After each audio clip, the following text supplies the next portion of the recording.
श्रीकृष्ण शरणं मम गोपिका जीवनस्मरणं गोविन्द गोविन्द सद्गुरुनाथ महाराज की जय। शुक्लांबरधरं विष्णुं शशिवर्णं चतुर्भुजं प्रसन्नवदनं ध्यायेत् सर्वविघ्नोपशान्तये। नमो नमः सद्गुरुभ्यः सद्गुरुभ्यो नमो नमः। नमो नमः सद्गुरुभ्यः नमो नमः। सच्चिदानन्दरूपाय विश्वोत्पत्त्यादिहेतवे तापत्रय विनाशाय श्रीकृष्णाय वयं नुमः। यं प्रव्रजन्तम् अनुपेतम् अपेतकृत्यं द्वैपायनो विरह कातर आजुहाव पुत्रेति तन्मयतया तरवोऽभिनेदुः तं सर्वभूतहृदयं मुनिमानतोऽस्मि। यस्वानुभावमखिल श्रुतिसारमेकम् अध्यात्मदीपम् अतिथितीर्षतां तमोऽन्धं संसारिणां करुणयाः पुराणगुह्यं तं व्याससूनुम् उपयामि गुरुं मुनीनां। योगीन्द्राय नमस्तस्मै शुकाय ब्रह्मरूपिणे संसार सर्पदष्टं यो विष्णुरातम् अमूमुचत कालव्यालमुखग्रास त्रास निर्नाश हेतवे श्रीमद्भागवतं शास्त्रं कलौकीरेण भाषितम् एतस्मादपरं किञ्चित् मनःशुद्ध्यै न विद्यते जन्मान्तरे भवेत् पुण्यं तदा भागवतं लभेत्। ज्ञानवैराग्यसम्पूर्णान् हरिभक्तिपरायणान् पूर्वाचार्यादहं वन्दे सम्प्रदायप्रवर्तकान्। भगवन्नाम साम्राज्य लक्ष्मी सर्वस्वविग्रहं श्रीमद्बोधेन्द्रयोगीन्द्र देशिकेन्द्रम् उपास्महे। कलिकालोचितं धर्मं नाम संकीर्तनात्मकं निर्णेतुम् अवतीर्णं तं प्रेमिकं सद्गुरुं भजे। हरे रामेति कृष्णेति नाम संकीर्तनं सदा लोकक्षेमाय कुर्वन्तं प्रेमिकं सद्गुरुं भजे। जन्माद्यस्य यतोऽन्वयात् इतरतश्चार्तेषभिज्ञस्वराट् तेने ब्रह्महृदाय आदिकवये मुह्यन्ति यत्सूरयः तेजो वारिमृदां यथा विनिमयो यत्र त्रिसर्गो मृषा धाम्ना स्वेन सदा निरस्तकुहकं सत्यं परं धीमहि धर्मः प्रोज्झितकैतवोऽत्र परमो निर्मत्सराणां सतां वेद्यं वास्तवमत्र वस्तु शिवदं तापत्रयोन्मूलनम्। श्रीमद्भागवते महामुनिकृते किं वा परैरीश्वरः सद्यो हृद्य वरुध्यतेऽत्र कृतिभिः शुश्रूषिभिस्तत्क्षणात् निगमकल्पतरोर्गलितं फलं शुकमुखात् अमृतद्रवसंयुतं पिबत भागवतं रसमालयं मुहुरहो रसिका भुवि भावुकाः। नारायणं नमस्कृत्य नरं चैव नरोत्तमं देवीं सरस्वतीं व्यासं ततो जयमुदीरयेत्। श्रीमद्भागवताख्योऽयं प्रत्यक्षः कृष्ण एव हि स्वीकृतोऽसि मया नाथ मुख्यर्थं भवसागरे। मनोरथो मदीयोऽयं सफलः सर्वथा त्वया निर्विघ्नेनैव कर्तव्यो दासोऽहं तव केशव। श्रीहरये नमः श्रीहरये नमः श्रीहरये नमः। गोपिका जीवनस्मरणं गोविन्द गोविन्द सद्गुरुनाथ महाराज की जय। Good afternoon, everyone. Okay, so we'll do a review of 4.1. We'll start at 32. Yeah, see if I had. Jai Shri Shankar, can you do one? And then Meera, you can do the other half. So maybe like 21 stanzas, Jai Shri. So 32 to 53. Sure, Rajesh. 1 second. Just give me 1 second. Sorry. Yeah. एवं श्रीकृष्णाय परब्रह्मणे नमः। एवं कामवरं दत्वा प्रतिजग्मुस्सुरेश्वराः सभाजितास्तयो सम्यक् दम्पत्न्योर्मिषतोस्ततः सोमो भूद्ब्रह्मणोंशेन दत्तो विष्णोस्तु योगवित् दुर्वासा शङ्करस्यांशो निबोधाङ्गिरसः प्रजाः श्रद्धा त्वग्गिरसः पत्नी चतस्रो सूत्तकन्यकाः Sinivali कुहूराका chaturtyanumastis-tatha tat That's the first line after the comma. I don't know why you were the emphasis you were putting. There is just chatasro. Oh, chatasro. Chatasro. Okay. Yeah, I think it Chatasro. was sounding like chatasro. I paused. Yeah. Yeah. Just chatasro. Chatasro. Tatputravaparavastham khyato swarocishendare uthyo bhagavan sakshat brahmishthascha brihaspatihi. Second line, first word, uthatyo. The half tha alva, Rajesh. Yeah, utha, and then there's a second half tha, it coming. Uthatyo. Uthatyo, okay, sorry. Uthatyo bhagavan sakshat brahmishtascha brihaspatihi pulastyo janayat patnyam agastyam cha havirbhuvi sonya janmani dahragnihi vishravascha mahatapaha tasya yakshapatirdevaha kuberastvida ravana kumbhakarnascha तथान्यस्यां विभीषणः पुलहस्य गतिर्भार्या त्रीन् सूत सती सुतान् कर्मश्रेष्ठं वरीयांसं सहिष्णुं च महामते क्रतोरपि क्रिया भार्या वालकिल्यानसूयत ऋषीन् षष्टिसहस्राणि ज्वलतो ब्रह्म तेजसा ऊर्जायां जज्ञिरे पुत्राः वसिष्ठस्य परन्तप चित्रकेतु प्रधानास्ते सप्त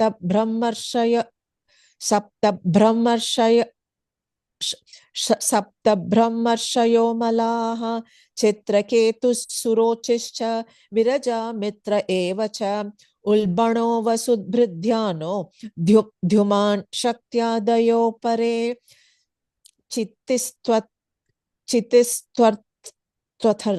चितिस्त्वथर्वणः पत्नी लेबे पुत्रं धृतव्रतं दध्यञ्चम अश्वशिरसं भृगोर्वंशं निबोध मे भृगुख्यात्यां महाभागः पत्न्यां पुत्रा न जीजनत धातारं च विधातारं श्रियं च भगवत्पराम् आयतिं नियतिं चैव सुते मेरुस्तयोरदात् ताभ्यां तयोरभवतां मृकण्डः प्राण एव च मार्कण्डेयो मृकण्डस्य प्राणोद्वेद शिरामुनिः कविश्च भार्गवो यस्य भगवान् उशनासुतः.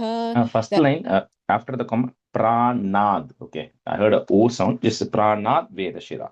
Okay, sorry. Pranad vedashira munihi ta ete munayah kshatah lokan sargairabhavayan esha kardamadaohitra santanak katitastava shrinvatashraddhanasya sadyah papaharah parah prasutim manavim dakshah upayeme hyajatmajah tasyam sasarja duhitrih षोडशामललोचनाः त्रयोदशादाद्धर्माय तथैकाम अग्नये विभुः पितृभ्य एकां युक्तेभ्यो भवायैकां भवच्छिदे श्रद्धा मैत्री दया शान्तिः तुष्टिः पुष्टिः क्रियोन्नतिः बुद्धिर्मेधा तितिक्षा ह्रीः मूर्तिर्धर्मस्य पत्न्यः श्रद्धा सूत शुभं मैत्री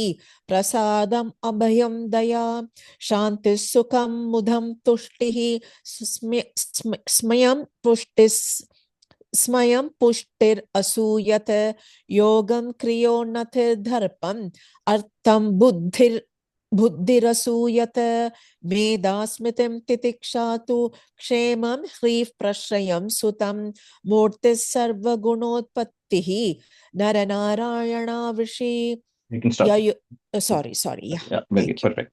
Now the only very minor thing is 46 in the book has 3 lines.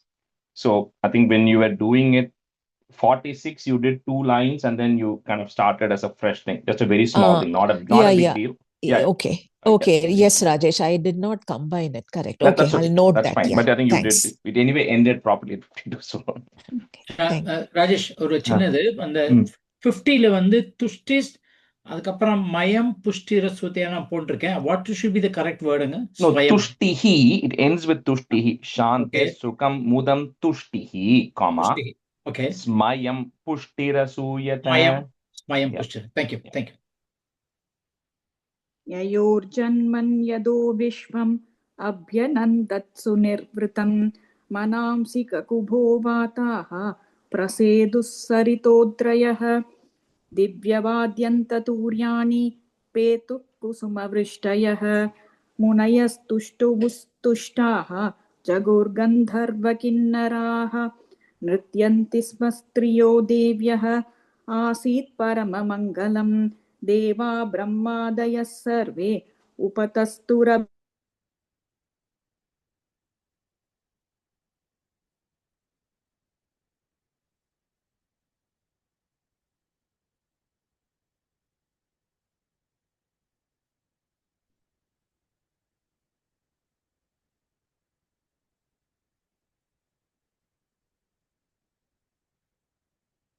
यदृष्टान् सत्त्वेन नः सुरगणान् अनुमेय तत्त्वः दृशया ददप्रकरुणेन विलोकनेन यच्छ्रीनिकेतममलं क्षिपतारविन्दम्. Meera, sorry, I lost my internet connection. So, 30 seconds I was not on, but that's okay. And the third line is ish drishyad adabra. दृश्यात्. Yeah, I think you were saying drishayad. You said you said a full sha, just a half sha. Yeah, drishyad. दृश्यात् ददप्रकरुणेन. Okay.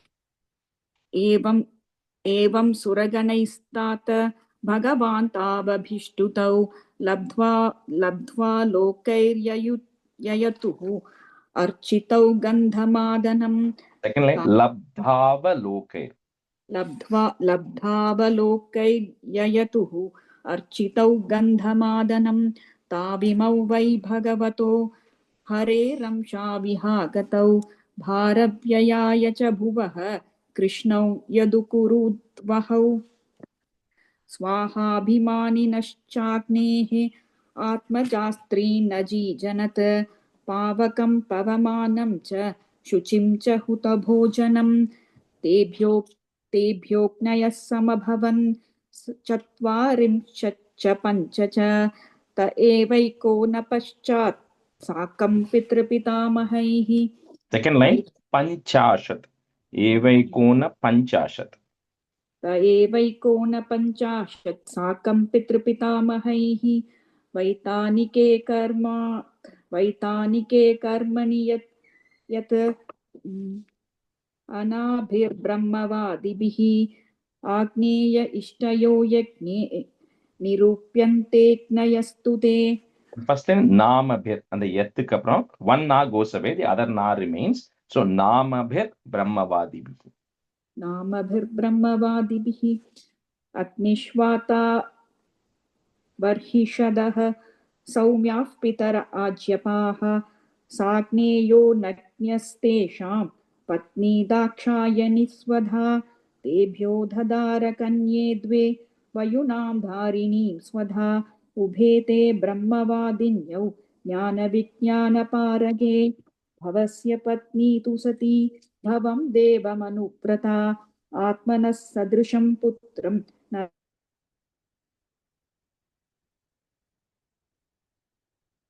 प्रतिरूपे स्वे भवायानाकसेरुषा अप्रौढैवात्मनात्मानम् अजहाद्योगसंयुता इति श्रीमद्भागवते महापुराणे पारमहंस्यां संहितायां चतुर्थस्कन्धे विदुरमैत्रेयसंवादे प्रथमोऽध्यायः।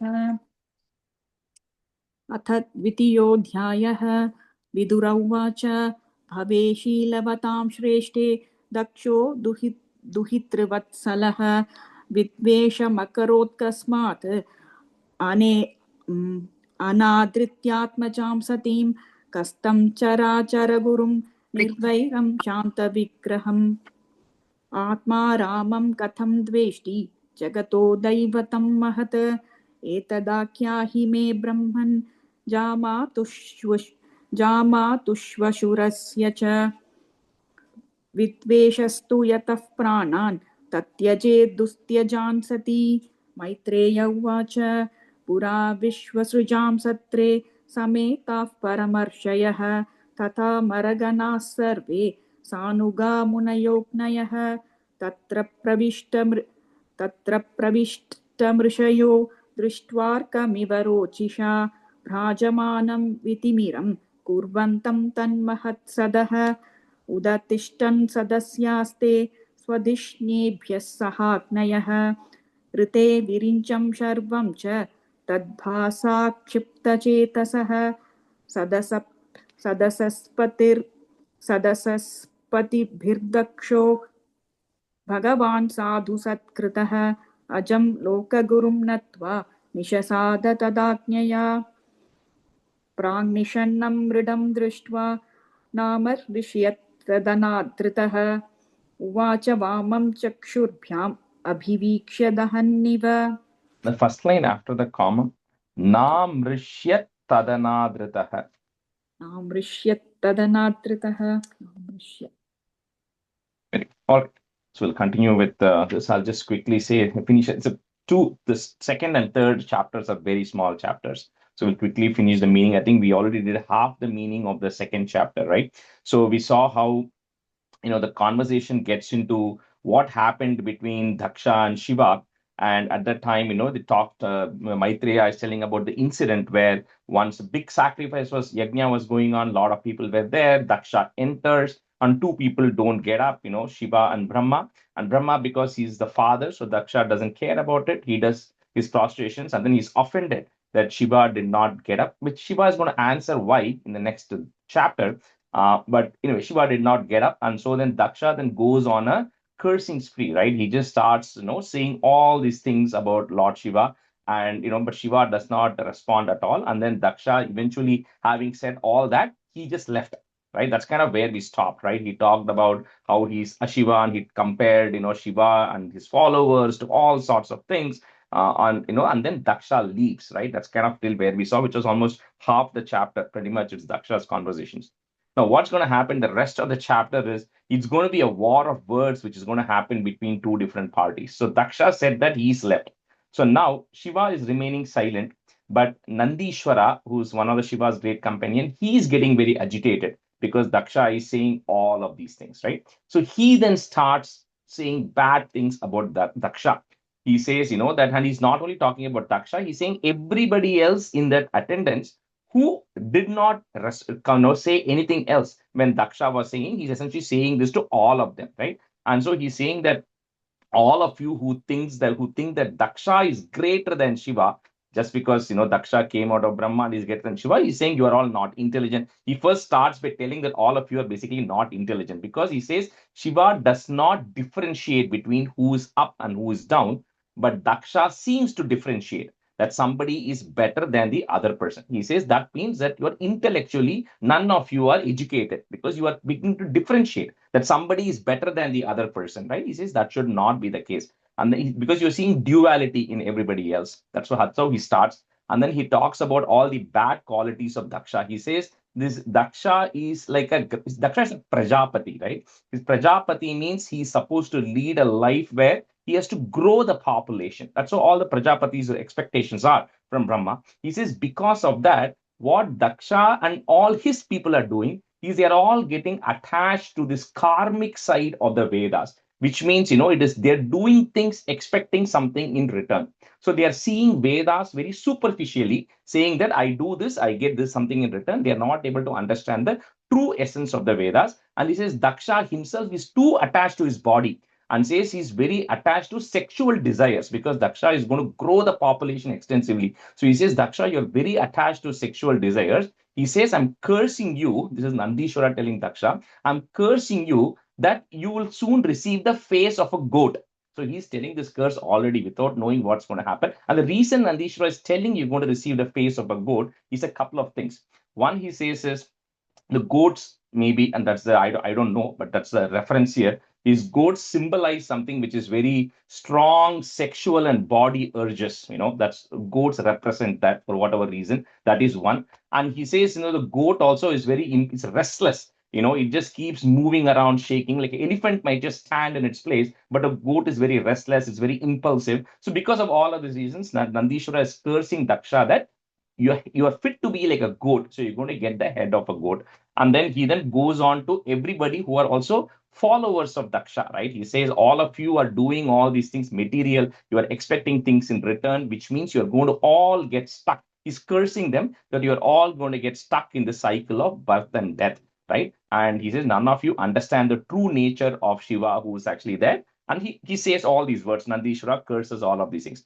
So now, once Nandishwara does that and he stops, then Bhrigu, because what Nandishwara essentially did is saying that he insulted all these people who follow Vedas. But he said very carefully that you are all following Vedas in a superficial manner, blindly following the Vedas without understanding the true essence of it. He says, because of that, you are all doing wrong things. You're all stuck in material desires. You're going to continue to be born and dead. You're going to go through that cycle. So Bhrigu Maharshi, he gets very offended with this. So he then goes and curses the followers of Shiva. He doesn't curse, he says bad things about the followers of Shiva. This kind of goes back and forth. So he's essentially saying that Shiva himself is very superior, no doubt. So he doesn't say anything wrong about Lord Shiva. He says that the people who follow Lord Shiva don't understand the true nature of Lord Shiva. He says, because of that, the curse is that you're going to end up following him superficially without understanding the true essence. So he gives some examples. He says some of the followers might grow long hair. Just because Shiva might have long hair, they end up growing long hair. Because Shiva resides in cremation, they think it is okay to remain in cremation and behave like him, behave in a bad way. But they are not understanding the true nature of Shiva, because that's not the true nature of Shiva. He's beyond all of these things. So it's irrelevant to him. But people start following it in a wrong way, because of which they start eating meat and they're following a lot of other paths, which are impure paths, right? So he starts saying that the followers of Shiva, unfortunately, are not following him properly. And then he says that because Nandishwara insulted the Vedas, now he's kind of taking offense, saying that, all of them who do not follow Shiva the proper way are going to end up being atheists, because they end up following it in the wrong structures. Anyway, this battle or cursing goes back and forth between Nandishwara and all of that. When all of this is happening, Shiva or does just quiet during all of this period. He doesn't open his mouth. Finally, he gets up and he leaves.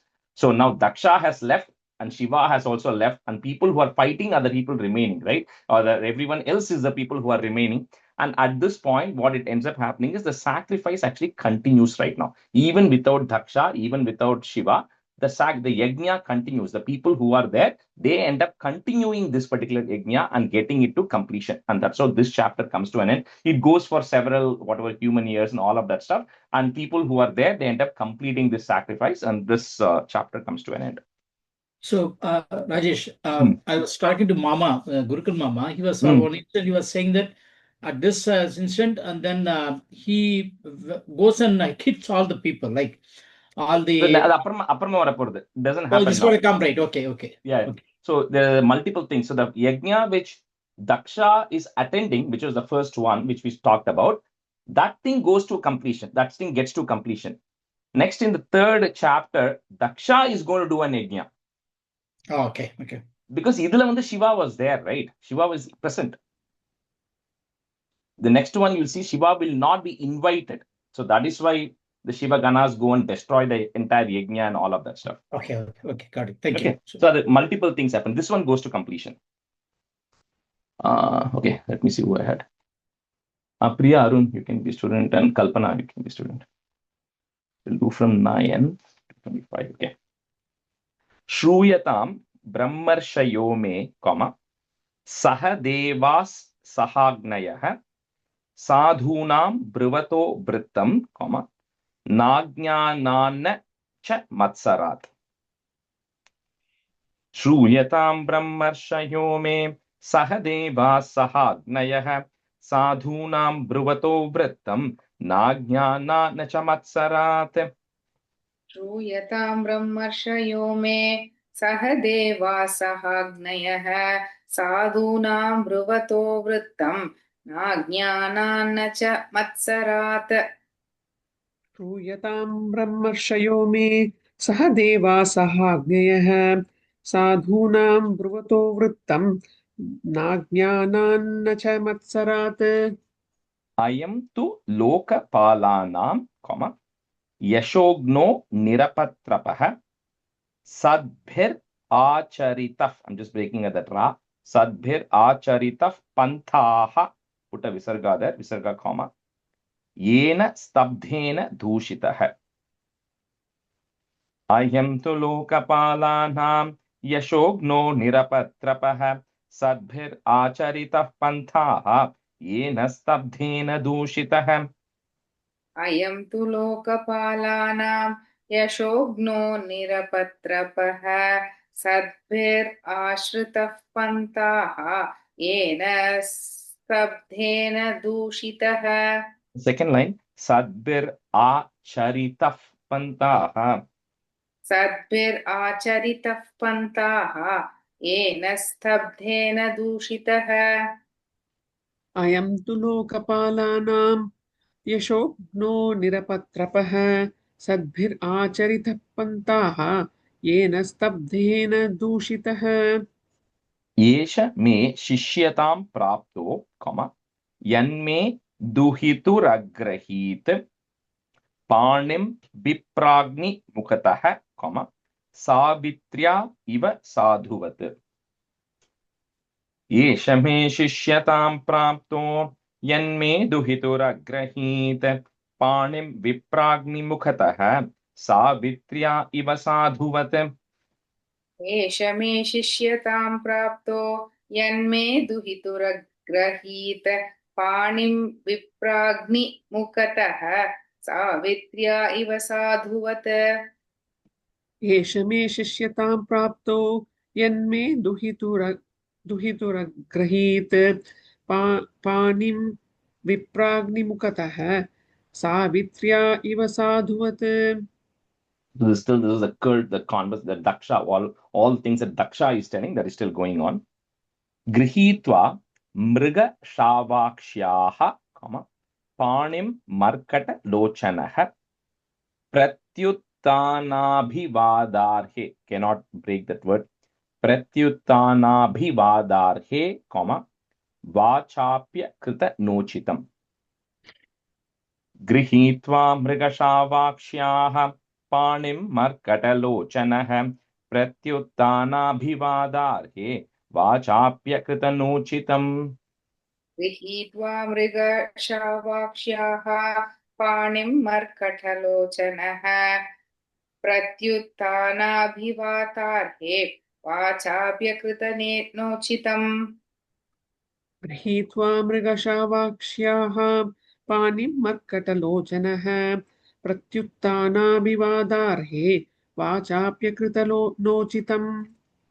लुप्त क्रियाया शुचये मानिने भिन्न सेतवे अनिच्छन्नप्यदाम्. So ich and the cha. अनिच्छन्नप्यदाम् बालाम् शूद्रायेवोषतीम् गिरम्. लुप्तक्रियाया शुचये मानिने भिन्नसेतवे अनिच्छन्नप्यदाम् बालाम् शूद्रायेवोषतीम् गिरम्. लुप्तक्रियाया शुचये मानिने भिन्नसेतवे अनिच्छन्नप्यदां बालां शूद्रायेवोषतीं गिरम्. लुप्तक्रियाया शुचये मानिने भिन्नसेतवे अनिच्छन्नप्यदां बालां शूद्रायेवोषतीं गिरम्. Is Shudra, that word refers to when I said last time, like it says, giving my daughter to an impure person like Shiva, it was like teaching Vedas to a Shudra. That was, like we said, that is that the sentence there.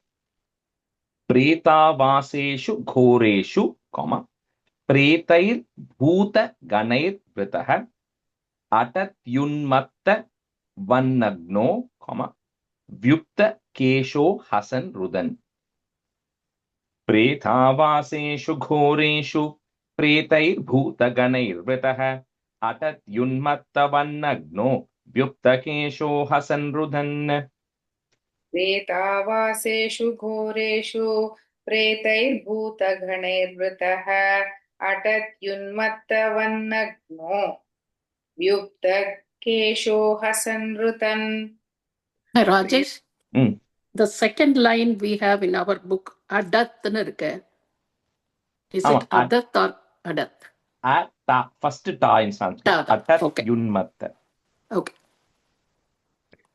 प्रेतावासेषु घोरेषु प्रेतैर्भूतगणैर्वृतः अटत्युन्मत्तवन्नग्नो व्युप्तकेशो हसन्रुदन् Chita bhasma krita snanaha, comma, preta srang nrasti, nra sound, narasti, so that's nra sound, nrasti bhushanaha, shivapadesho hyashivo, comma, matto matta janapriyaha, patif pramatha bhutanam, comma, tamo matratmakatmanam. That's one word. Chita bhasma krita snanaha, preta srang nrasti bhushanah, shivapadesho hyashivo, matto matta janapriyaha, patif pramatha bhutanam, tamo matratmakatmanam. चिताभस्मत्कृतस्नानः प्रेतस्रंस्तिभूषणः शिवापदेशो ह्यशिवो मत्तो मत्तजनप्रियः पतिः प्रमथभूतानां तमो मात्रात्मकात्मनाम्. चिताभस्मकृतस्नानः प्रेतस्रग्नस्तिभूषणः शिवापदेशो ह्यशिवो मत्तो मत्तजनप्रियः पतिप्रमथभूतानां तमो मात्रात्मकात्मनाम्. And the word and the srang rasti, it's difficult to say it, but the root word there is nr, referring to humans, nara, that humans, nr, and asti. Asti is a leftover when you burn somebody's body. So because Shiva he wears a skull, so he says the asti, that is what is left when you burn humans, right? So nr asti bhushanam. So that is what you're wearing, the leftovers of the humans as a bhushanam, right? So you can keep saying nru asti several times. That will come as nrasti. That is the easiest way to get that word. Split பண்ண முடியாது இல்லையா? அது generally அது வந்து like if you're not able to say nrasti, you can say nru and asti, but generally they don't split it, and the sandhila it will become nrasti. Okay, but the words are nru and asti there. Tasma unmada nathaya, comma, nashta shauchaya durhride, datta bata maya sadvi, comma, chodite parameshthina. Tasma unmada nathaya, nashta shauchaya durhride, datta bata maya sadvi, chodite parameshthina. तस्मा उन्मादनाथाय नष्टशौचाय दुर्कृते दत्ता पदमया साध्वी चोदिते परमेष्ठिना. तस्मा उन्मादनाथाय नष्टशौचाय दुर्हृदे दत्ता बतमया साध्वी चोदिते परमेष्टिना. Maitreyo vacha vinindhyaivam sa girisham, breaking at that ma, im, comma. Next word starts with a. Apratipam avastitham dakshothapa upasprishya, comma, kruddhash shaptum prachakrame. Maitreyo vacha vinindhyaivam sa girisham apratipam avastitham dakshothapa upasprishya kruddhash shaptum prachakrame. मैत्रेयोवाच विनिन्द्यैवं स गिरिशम् अप्रदीपम् अवस्थितं दक्षोताप उपस्पृश्य कृद्धशब्दुं प्रचक्रमे. And the oo sound, kruddhash. कृद्धशब्दुं प्रचक्रमे. मैत्रेयोवाच विनिन्द्यैवं स गिरिशम् अप्रतीपम् अवस्थितं दक्षोत्थाप उपस्पृश्य क्रुद्धः शप्तुं प्रचक्रमे. Ayam tu deva yajane. I think my book had yajana. If you have yajana, change it to yajane, comma. Indropendradibhir, one word. Indropendradibhir bhavah. Sah bhagam na labhatam, comma. Devair deva ganadhamah. Ayam tu deva yajane indropendradibhir bhavah. Sah bhagam na labhatam. Devair deva ganadhamah. अयं तु देवयजने इन्द्रोपेन्द्रादिभिर्भवः सह भागं न लभतां देवैर्देवगणादमः अयं तु देव यजने इन्द्रोपेन्द्रादिभिर्भवः सह भागं न लभतां देवैर्देवगणाधमः निषिध्यमानस स सदस्य मुख्यैहि visarga comma. Next line, the ir on top of da will go away. Daksho giritraya visrujya shapam tasmat vinishkramya bibruddha manyuhu. Again, visarga on comma, manyuhu. Next word ir goes away. Jagama kauravya nijam niketanam. निषिध्यमानस्य सदस्य मुख्यैः दक्षो गिरित्राय विसृज्य शापं तस्माद्विनिष्क्रम्य विवृद्धमन्युः जगाम कौरव्य निजं निकेतनम् निषिध्यमानस्य सदस्य मुख्यैः दक्षो गिरित्राय विसृज्य शापं तस्माद्विनिष्क्रम्य विवृद्ध मन्युः जगाम कौरव्य निजं निकेतनम् निषिध्यमानस्य सदस्य मुख्यैः दक्षो गिरित्राय विसृज्य शापं तस्माद्विनिष्क्रम्य विवृद्धमन्युः जगाम कौरव्य निजं निकेतनम् विज्ञाय शापं गिरिशानुगाग्रणीः. Cannot break that word.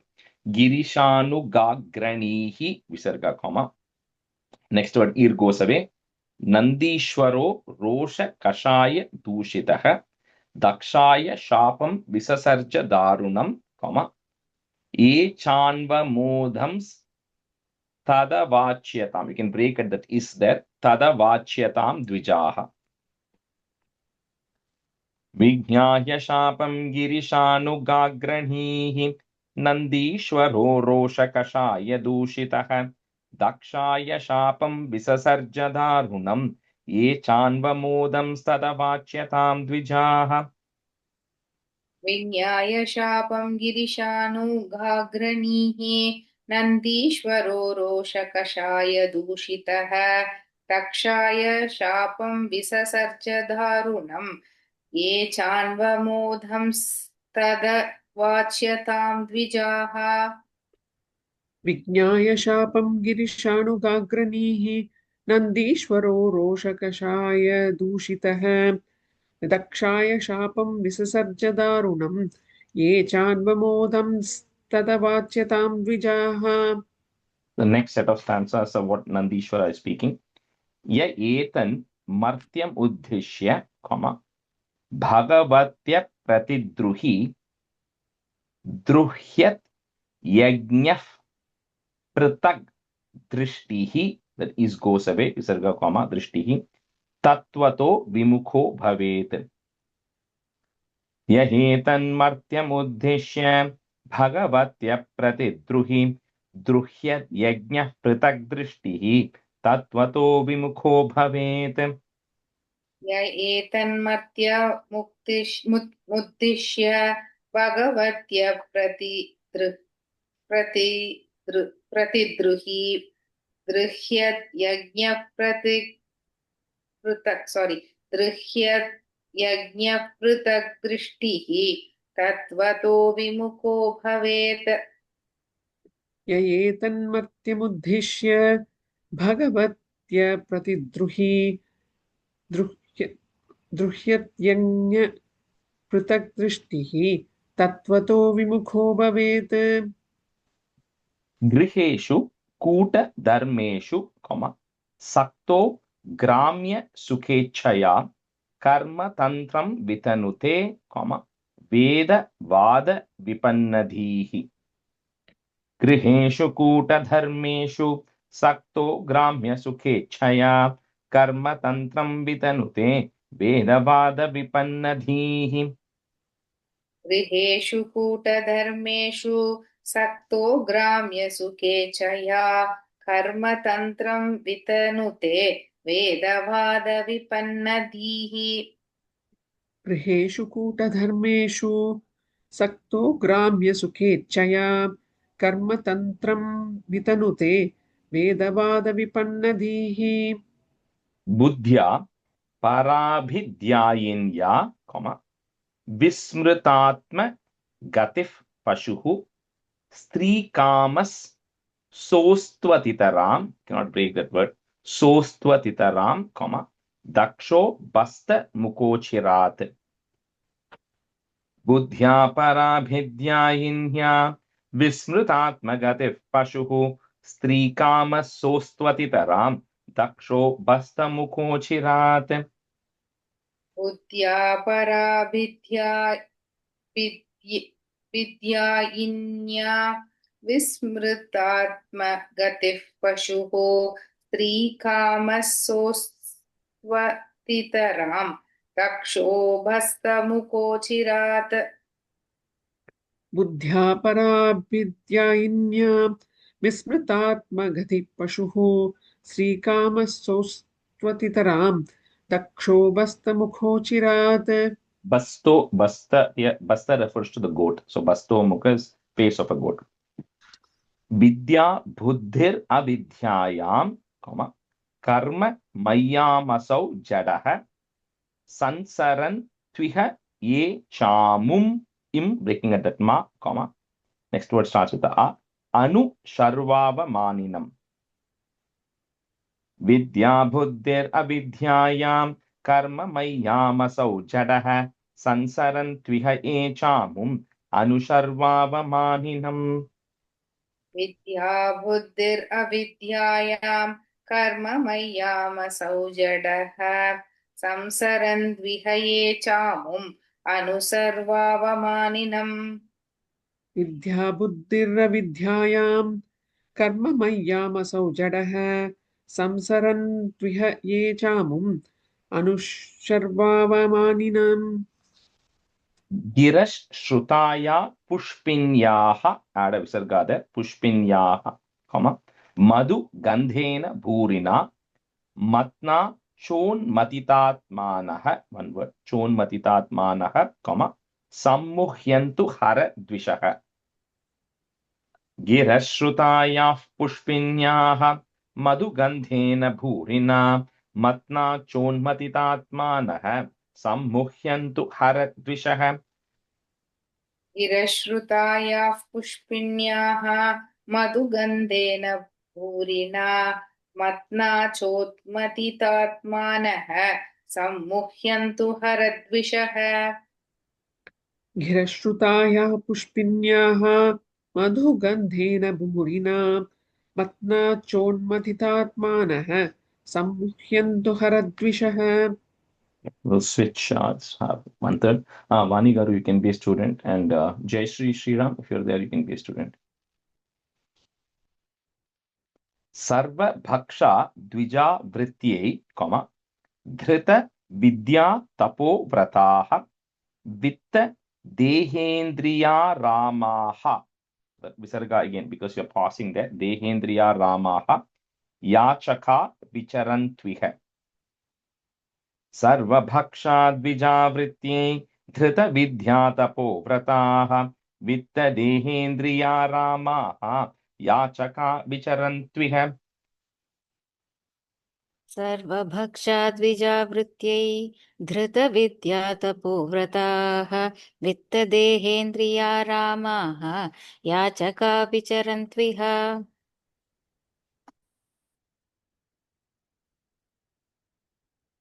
Jai Shri Sriram, are you there?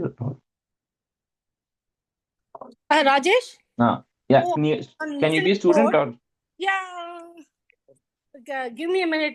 Can I skip this Okay, one? you can be for the third. I'll You get can a be for the pen. third one then. Yeah. Let me see One who thing. else I had. No, I can get a pen and Left hand Rajesh. yeah, the one Yeah, stance. no problem. I think Shanti, you be, and Jayeshi be for the third batch. Yeah, Okay. Shanti. Yeah. Okay, I will. Yeah, go ahead, Shanti. Yeah. Okay. सर्वभक्षाद्विजावृद्ध्यै धृतविद्या तपोव्रताः विद्यदेहेन्द्रियारामाः याचका विचरन्विह Tasyevam dadatash shapam, shrutva dvija vai briguf pratyasrijat chapam, brahma dandam duratyayam. So from 21 to 26 was what Nandishwar was telling, and from 27 is the other counter curse that Brigu is telling. Tasyevam dadatash shapam shrutva dvijakulaya vai briguh pratyasrijat chapam brahmadandam duratyayam. तस्यैवं ददतः शापं श्रुत्वा द्विजकुलाय वै भृगुः प्रत्यसृजच्चापं ब्रह्मदण्डं दुरत्ययम् तस्यैवं दददस्साबं श्रुत्वा द्विजकुलाय वै भृहुः प्रत्यसृजच्छाबं ब्रह्मदण्डं दुरत्ययम् Bhava vrata dharaye cha, ye chatan samanuvrataha pakhandinaste bhavantu, sach chastra paripanthinah. Bhava vrata dharaye cha, ye chatan samanuvrataha pakhandinaste bhavantu, sach chastra paripanthinah. भवव्रतधारये च ये च तान् समनुव्रताः पाखण्डिनस्ते भवन्तु सच्छस्त्रपरिपन्थिनः Last word, शास्त्र sach chastra, yeah.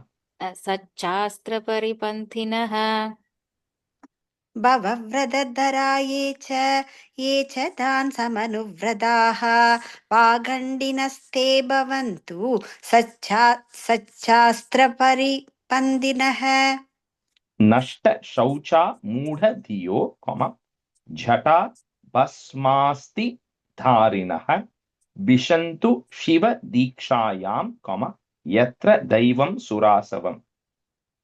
Nashta shaucha mudha dhiyo jata bhasmasti dharinah vishantu shiva dikshayam yatra daivam surasavam. नष्टशौचा मूढधियो जटाभस्मास्थिधारिणः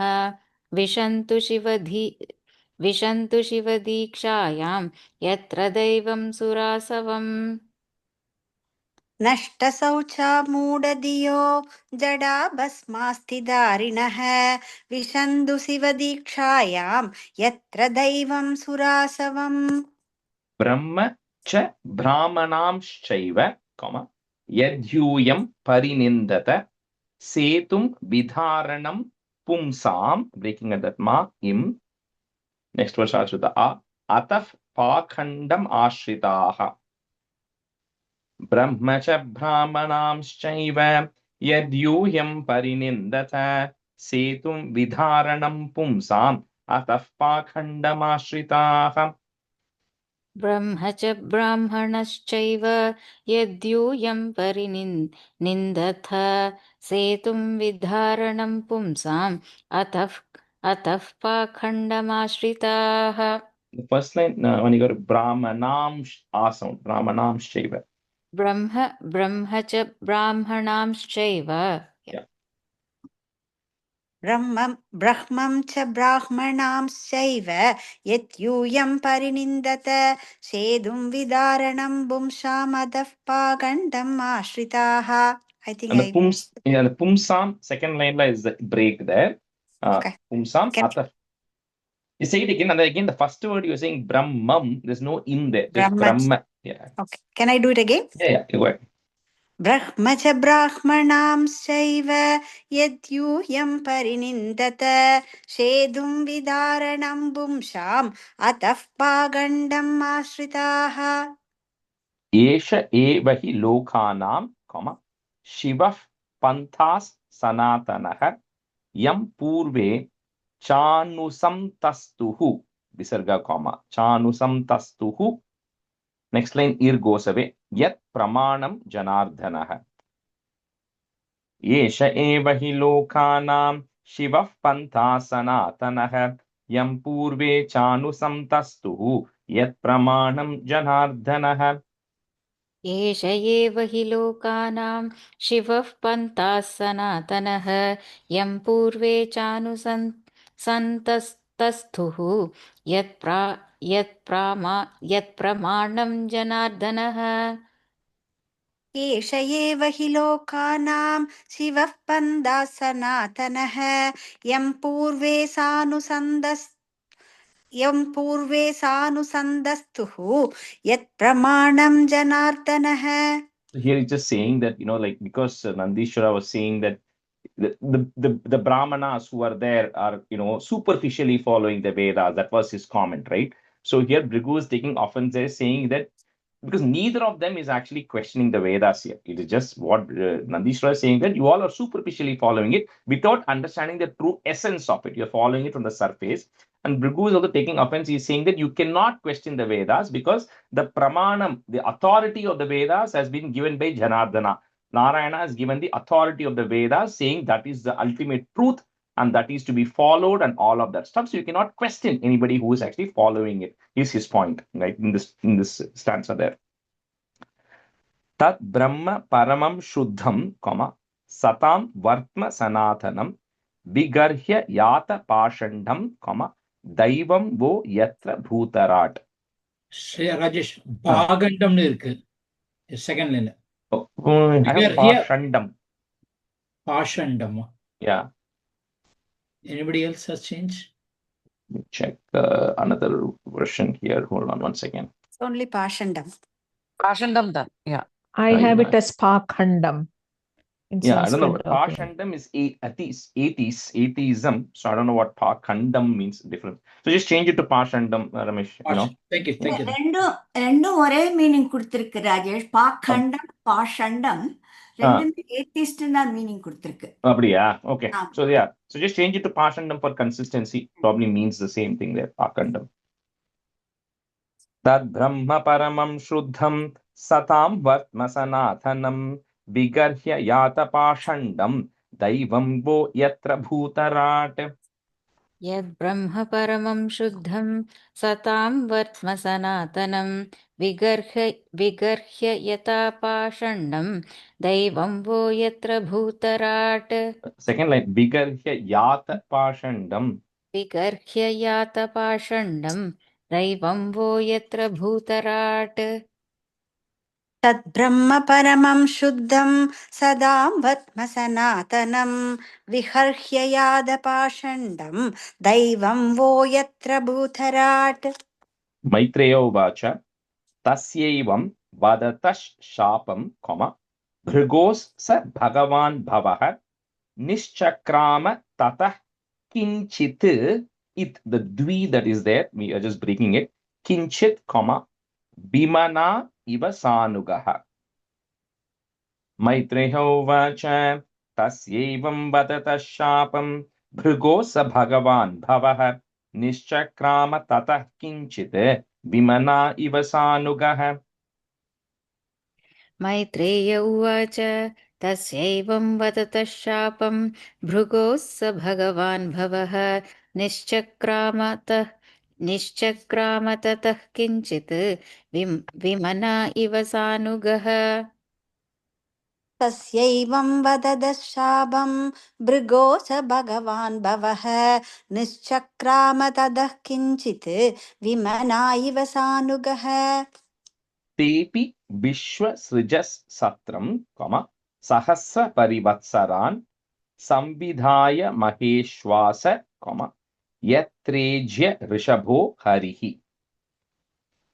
Tepi Vishwa Srijas Satram, सहस्र परिवत्सरान् संविधाय महेश्वास यत्रेज्य ऋषभो हरिः तेऽपि विश्वसृजत्सत्रं सहस्रपरिवत्सरान् संविधाय महेश्वास यत्रेज्य ऋषभो हरिः तेऽपि विश्वसृजः सत्रं सहस्रपरिवत्सरान् संविदाय महेश्वास यत्रेज्य ऋषभो हरिः आप्लुत्यावभृतम् one word आप्लुत्यावभृतं यत्र गंगा यमुनयान्विता विरजेनात्मना सर्वे swam swam dhama yayustatah. This is they completed the sacrifice and everything. They completed it, and then at the end of the yajnam or a big event, you do a avabhrita snanam where you go take a dip in the holy waters, which is what they all end up doing, and then they all ended up going back home. The people who did the sacrifice.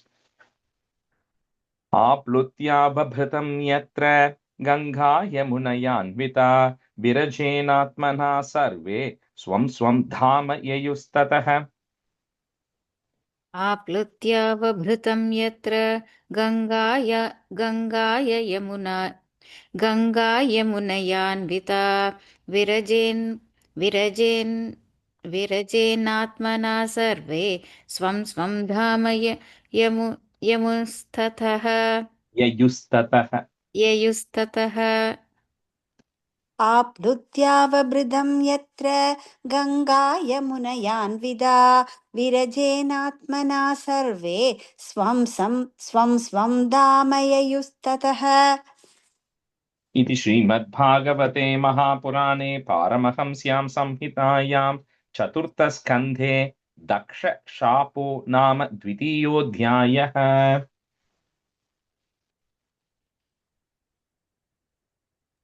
इति श्रीमद्भागवते महापुराणे पारमहंस्यां संहितायां चतुर्थस्कन्धे दक्षशापो नाम द्वितीयोऽध्यायः दक्षशापो नाम द्वितीयोऽध्यायः इति श्रीमद्भागवते महापुराणे पारमहंस्यां संहितायां चतुर्थस्कन्धे दक्षशापो नाम द्वितीयोऽध्यायः अथ तृतीयोऽध्यायः.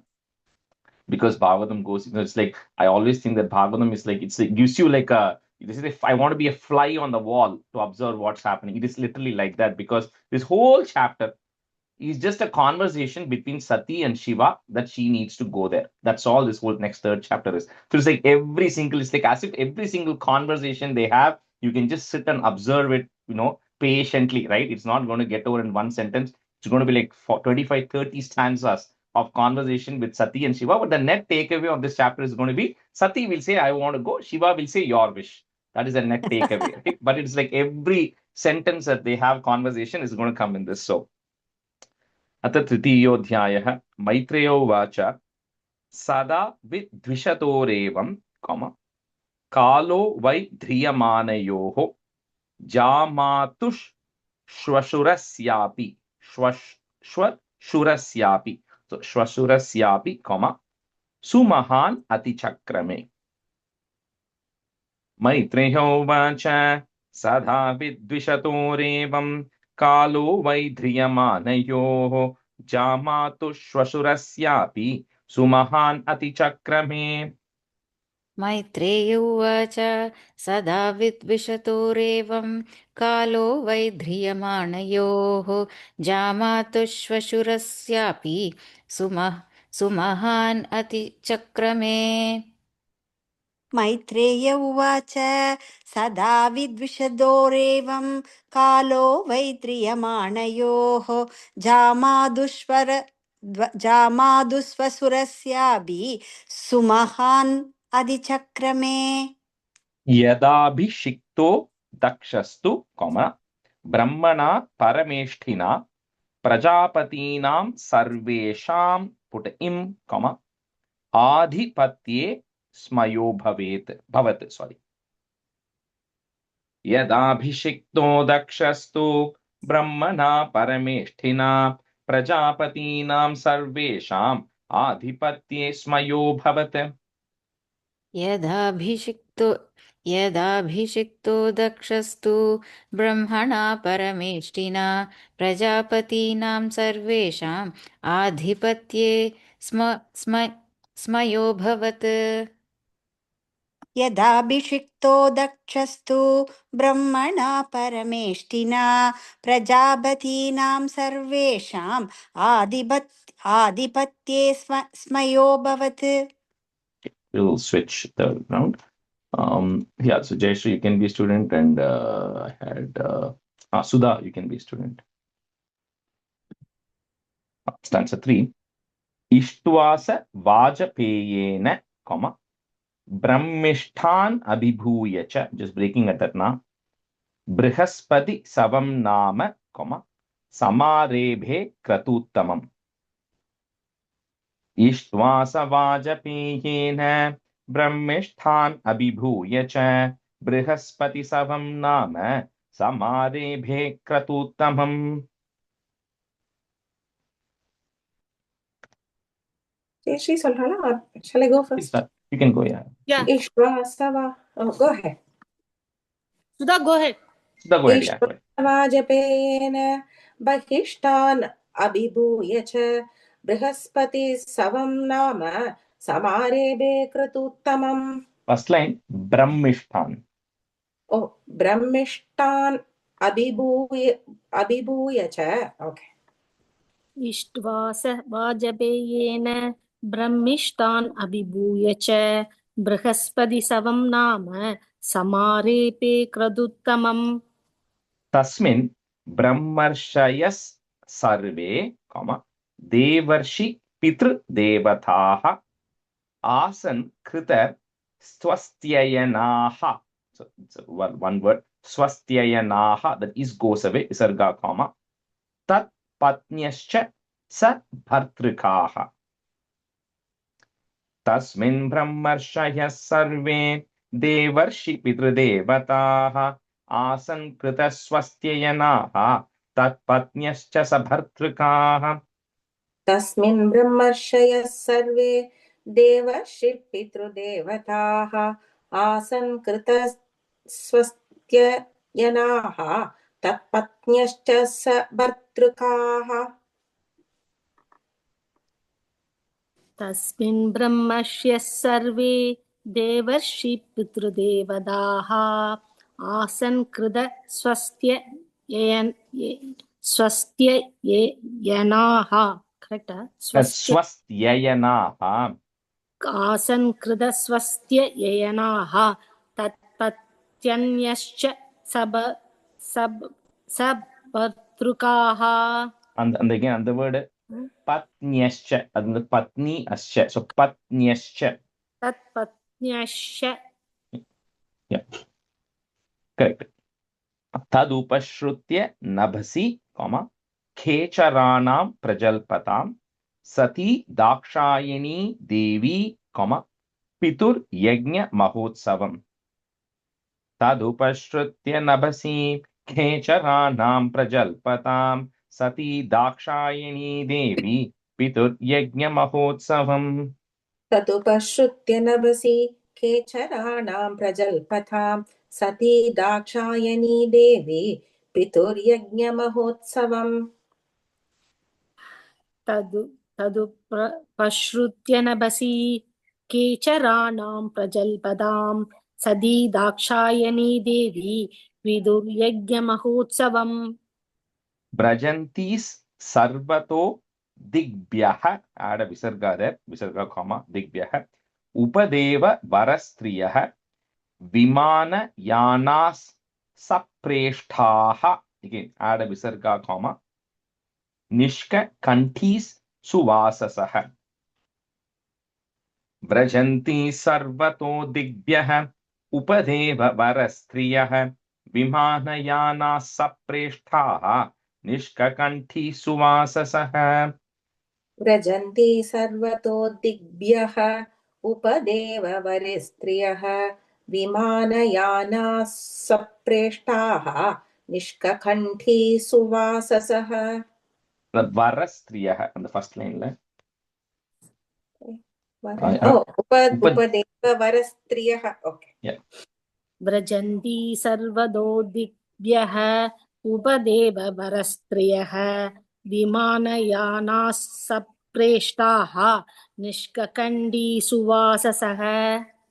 Drishtva swa nilayabhyashe, lolakshir mrishta kundalaha patim bhutapatim devam, breaking at that ma im. Next word starts with the au. Autsukyat abhyabhashata. I'm just breaking at that da there if you want. Autsukyat abhyabhashata. Drishtva swanilayabhyashe lolakshir mrishtakundalaha patim bhutapatim devam autsukyat abhyabhashata. Drishtva Swanilayabhyashe Lolakshir Mrishtikundalaha Patim Bhuta Patim Devam Autsukyadabhyabhashata. The first line, mrishta. You said mrishti by mistake. Mrishta kundalaha. Oh, Lolakshir Mrishtakundalaha. Okay. Drishtva swanilaya लोलाक्षिर्मिष्टकुण्डलाः पदिं भूतपदिं देवम् औत्सुक्यात् अभ्यपाशद.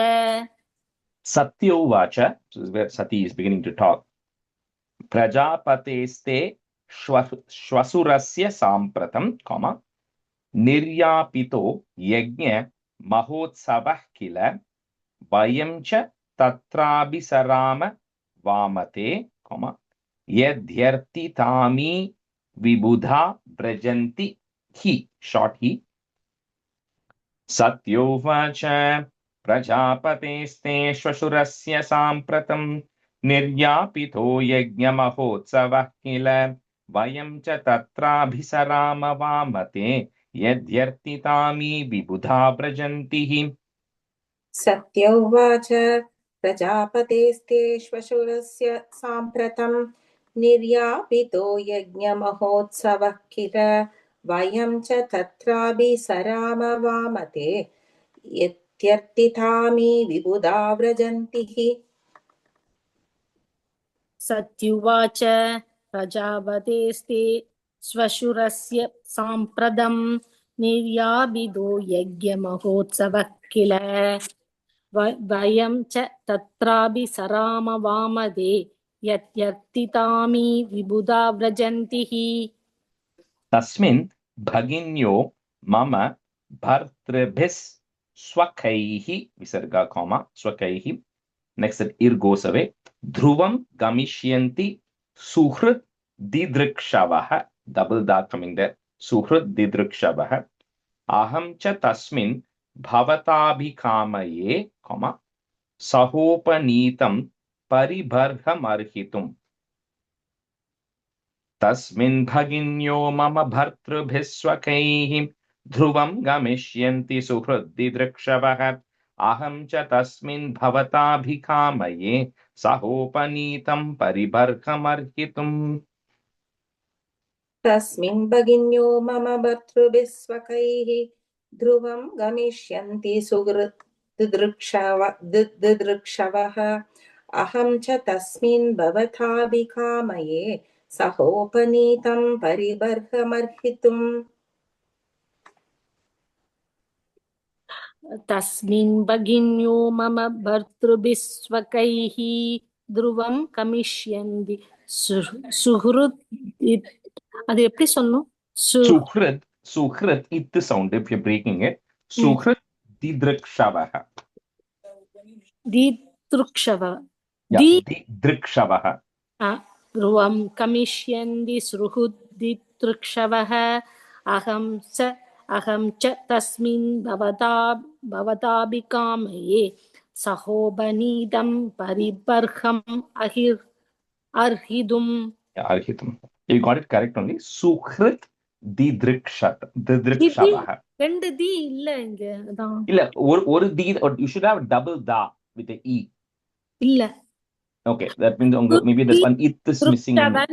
இங்க சுஹுர்தி திருக்ஷவஹ அப்படினா சுஹ்ருதி அந்த double da should be there in the e. It should be a double da there.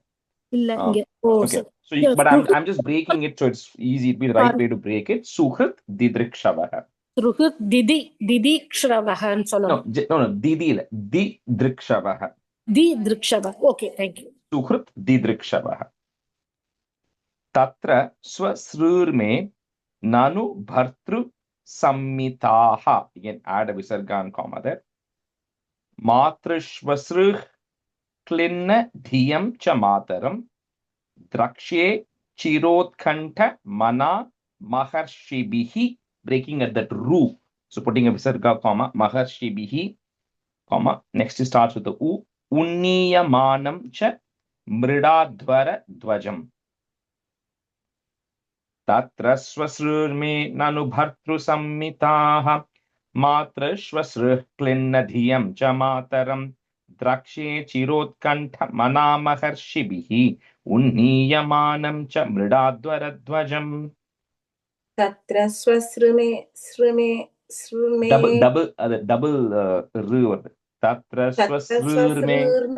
Tatra swasrurme nanu bhartru sammitaha. Patrushvasru klinna diyam cha mataram. Drakshe chirotkanta mana maharshibihi. Unniyamanam cha mridadvaradvajam. Tatra swasrurme nanu bhartru sammidaha matrushva suruh kalinna diyam cha madaram prakshaye sirotkanda mana maharshibihi unniyamanam cha mridadvaradvajam. Second line, first word, half drakshe. Yeah. Tvayetat ascharyam. I'm just breaking at the da and ma there. Tvayetat ascharyam ajatma mayaya, comma, vinirmitam bhati guna trayatmakam. Tathapyaham yoshit atatva. If you want to break it, the da. Yoshit atatva vichate, comma. Dina didrikshe bhavame bhavakshitim. Tvayetadascharyamatma-mayaya vinirmitam bhati gunatrayatmakam tatapyaham yoshita tattva vichyate dinadidrikshe bhavame bhavakshitim. Tvayetadascharyamatma-mayaya vinirmitam bhati gunatrayatmakam tatapyaham yoshita tattva vichyate Deenadidrikshe bhavame bhavakshitam. Bhavakshitim. Tvayetadaksharyam ajatmayaya vinirmidam padi gunatrayatmagam tadapyaham yoshit adadatva vichade deenadidrikshe bhavame bhavakshidim. Yeah. And the first line just before the comma, ajatma mayaya. Ajatma mayaya. Okay. Yeah, this one also is going to be a little complicated. Pashya prayanthir, breaking at the dra, prayanthir, abhavanya yoshitopi. So the pya that is there, easier to break it that way. The pya goes away, it becomes the p. But there's also an S symbol right before it, so it kind of comes as one word. Yoshitopi, comma. Next word starts with the a. Alankrita kanta sakha varutashaha. Yasam vrajadbhish shiti kantha manditam, comma. Nabho vimanaih kala hamsa panduvihi. Pashya prayantirabhavanya yoshitopi alankritah kanta sakha varuthashah yasam vrajadbhishiti kanthamanditam nabho vimanaih kalahamsa pandubihi. Pashya prayantirabhavanya yoshitopi alankrita kanta sakha varu yashaha yasam vrajadbhik क्षितिखण्डमण्डितं नभो विमानै कलहंस पाण्डुभिः. First line, last word. Varuthashah. वरुतशः. Okay. पश्य प्रयान्ति अभवान्ययोषितोऽपि अलङ्कृताः कान्दसगा वरुदशः यासां व्रजद्भिश्शितिखण्डमण्डितं नभो विमानैः कलहंस पाण्डुभिः. Katham sutayah pitrugeha kautukam, nishamya dehas sura varya nengate anahuta apyabiyanti sauhridam, bhartur guror deha kritascha ketanam. Katham sutayah pitrugeha kautukam nishamya dehas sura varya nengate अनाहुता अभ्यभियन्ति सौहृदं भर्तुर्गुरोर्देह कृतश्च केतनम्.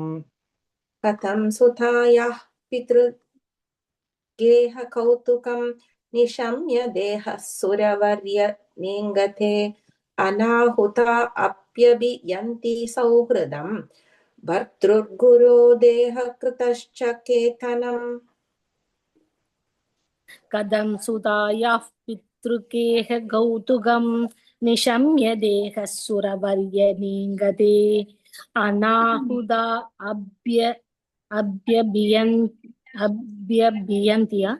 अप्यभियन्ति अनाहुदा अभ्यभियन्ति सौहृदं भर्तुर्गुरो देह कृतश्च केतनम्. तन्मे प्रसीदेदं, breaking at that ma, प्रसीदेदं Amartya वाञ्छितं, कर्तुं भवान् कारुणिको बतार्हति. Twice. So next word, what is there? It's one long word up to that dabra, just before the chakshusha, up to the dabra, it's going to be one long word. You cannot break it.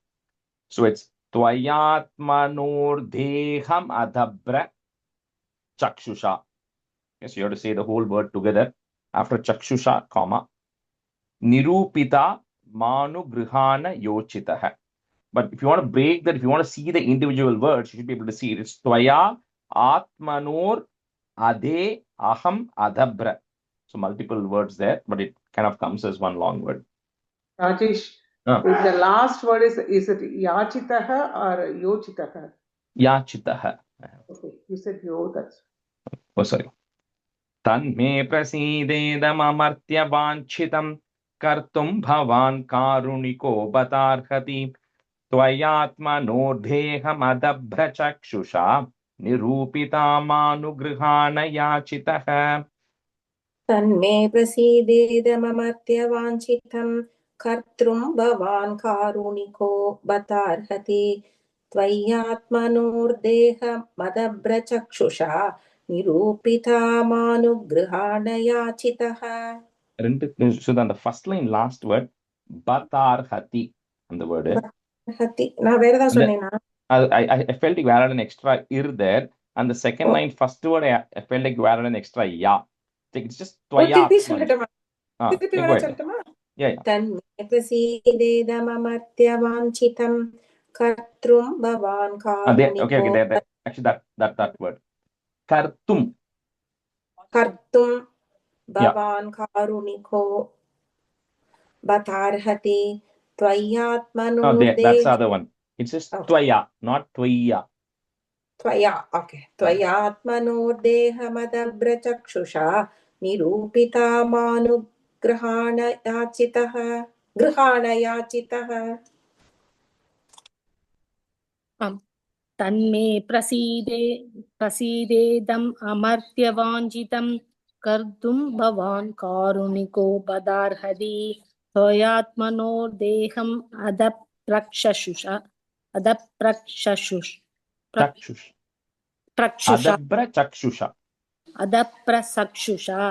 निरूपितामानुग्रहाण याचितः. Probably do one more and stop.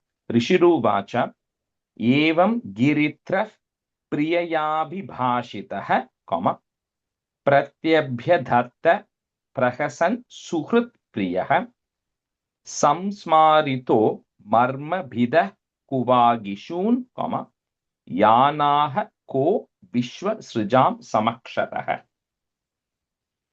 ऋषिरुवाच एवं गिरित्रः प्रिययाभिभाषितः प्रत्यभ्यधत्त प्रहसन् सुहृत्प्रियः संस्मारितो मर्मभिदः कुवागिषून् यानाह को विश्वसृजां समक्षतः.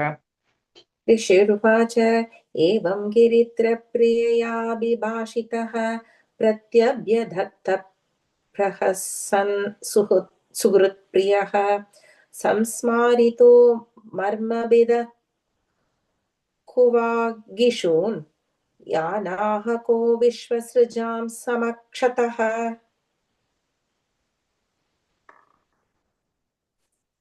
ऋषिरुवाच एवं गिरित्रः प्रिययाभिभाषितः प्रत्यभ्यधत्त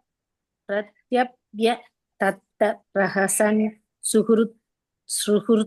सुहृत्प्रियः समस्मारितो मर्मभिदः कुवागिषून् यानाह को विश्वसृजां समक्षतः. समक्षतः. समक्षतः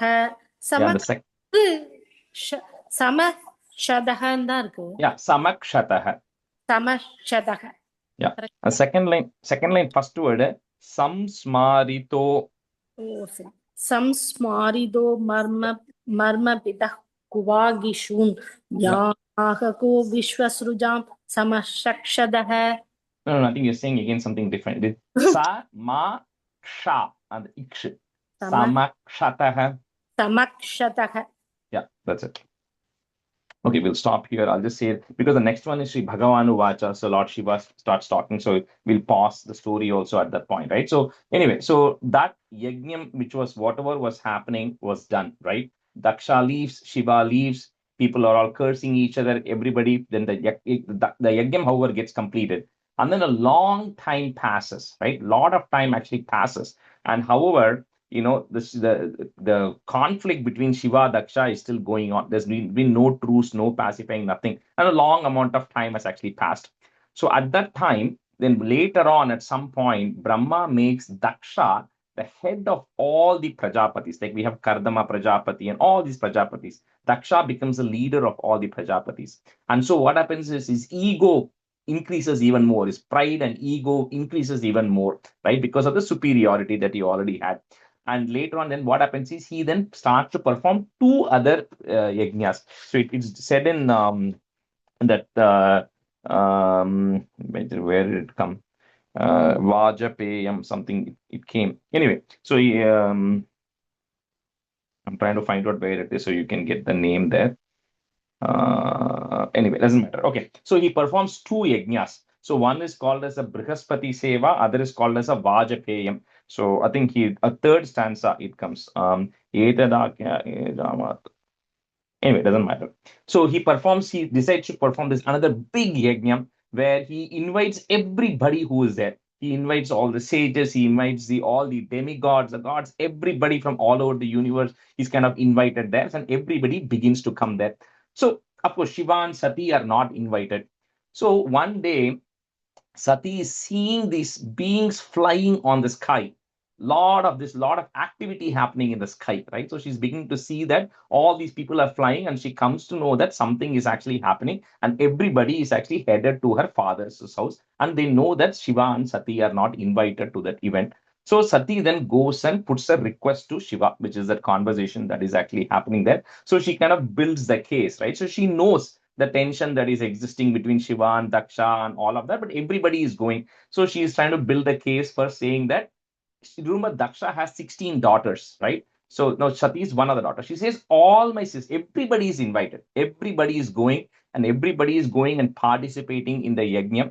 And however, so I also want to go there and see everybody because everybody is participating. I also want to go participate. And then she says to Shiva that you are so wise because Shiva is the yogi who doesn't see any differentiation. Like we said, she points out to Shiva saying, I know why you did not stand up to Daksha.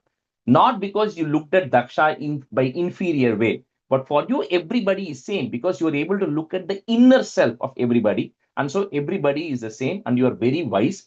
And so she kind of downplays herself saying, but I am not that way, right? So I am actually, I feel like I need to be going there because everybody else is there. You may not want to go because you really don't care about a Shiva. You don't care about any of these material activities that is actually happening. You are uninhibited with all of those things. So you may not be there, but I am not like that. So I really would want to go. And then she also builds a case saying that to go to one's own father's house or to go to a relative's or a friend's house or to go to a place where good activities are happening, you don't need an invitation. Like if somebody is performing a big yajna, you don't need to be invited for you to go there. You should take it as an opportunity to say, it is my blessing to be there and you should go there. So we don't really need an invite, right? We should just be able to go there. So she essentially is appealing, saying that, I think we should consider going there. And since we are Ardhanarishwara, you are literally, each of us are each other's half. We need to go together and then go and attend that Vajpaya and sacrifice that Daksha is doing. So that is the request that Sati is doing over the few set of stanzas. So we'll stop here.